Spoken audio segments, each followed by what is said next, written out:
Welcome everyone, and special thanks to the TOGS committee for their hospitality and consideration for offering me the opportunity to speak to you at the second annual Tunisia Oil and Gas Summit.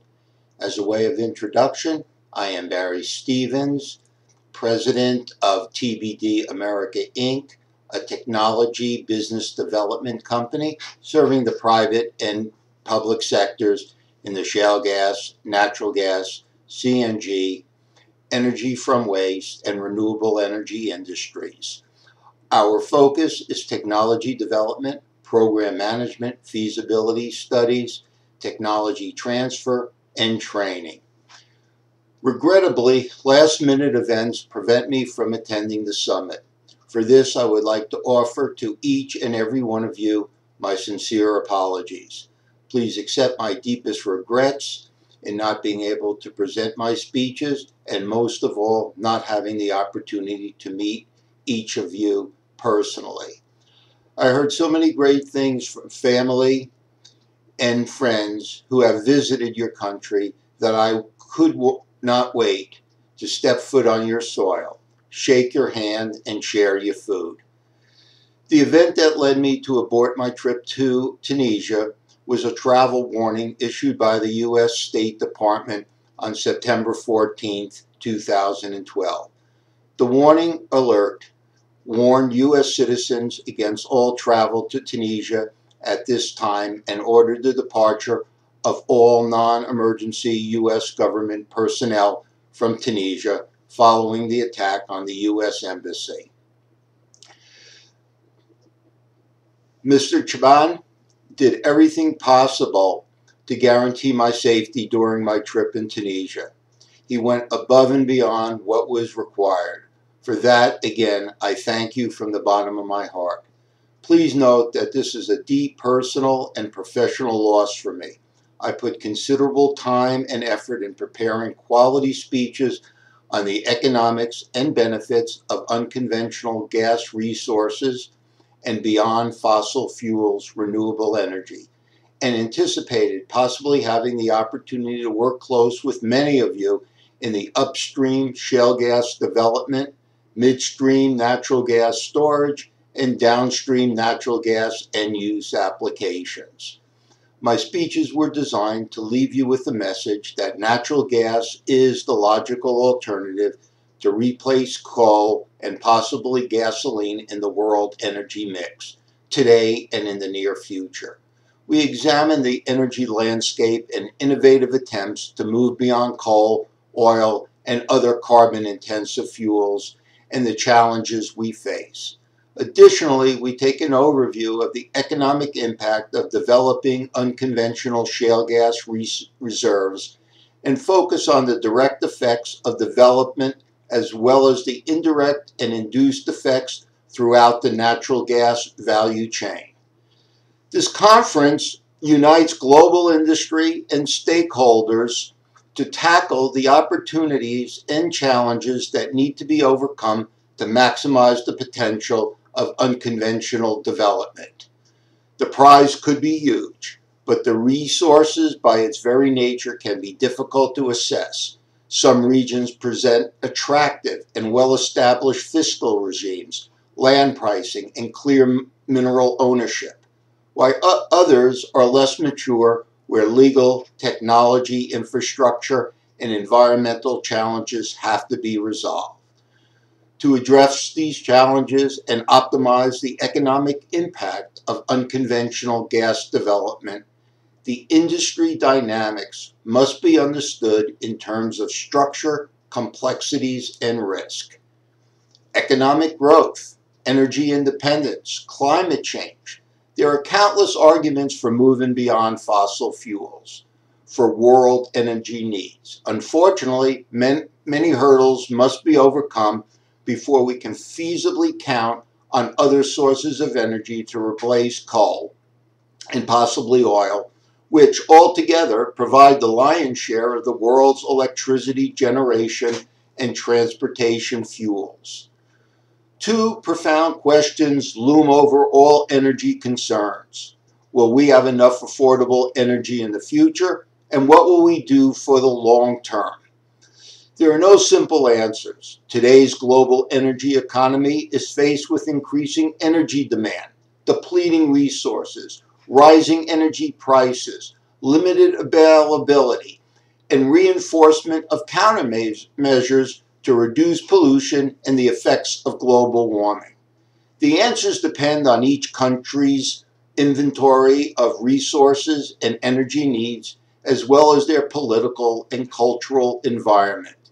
Even if there were no greenhouse effects, all of the fossil fuels we rely on will probably be depleted within a few hundred years. If mankind is going to have a future on this planet, at least a high technology future, it is absolutely inevitable that we'll have to find an alternative energy pathway. Any projections on the future of the world energy production, consumption, and trends are marked with many uncertainties. World economics, politics, environmental concerns, and new technological advances can alter any projection. Like it or not, renewable energy has a long way to go to make an impact on any one country's energy inventory. Throughout the discussions, natural gas emerged time and time again as a realistic option to many of the world's energy problems. The reason, like it or not, we are a carbon-based society.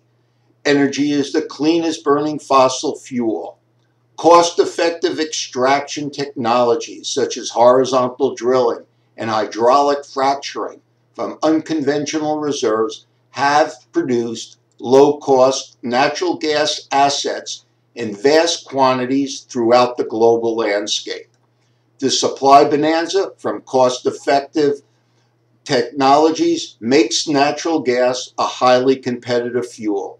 And finally, in many cases, fuel switching to natural gas is relatively easy. Unconventional gas development results in a chain of economic impacts, far beyond the direct spending activities associated with development and production. The full economic impact has a multiplier effect, which includes not only the direct impact of drilling, but also many indirect and induced impacts, where direct effects consist of activities by drilling, transport, and refining companies. Indirect effects consist of activities by suppliers, construction, and energy service companies. And finally, induced effects consist of activities by unrelated local companies, service providers, and retailers. These indirect effects are caused by the direct economic activities of drilling and completing a well. Most indirect impacts are secondary business-to-business transactions needed to facilitate development.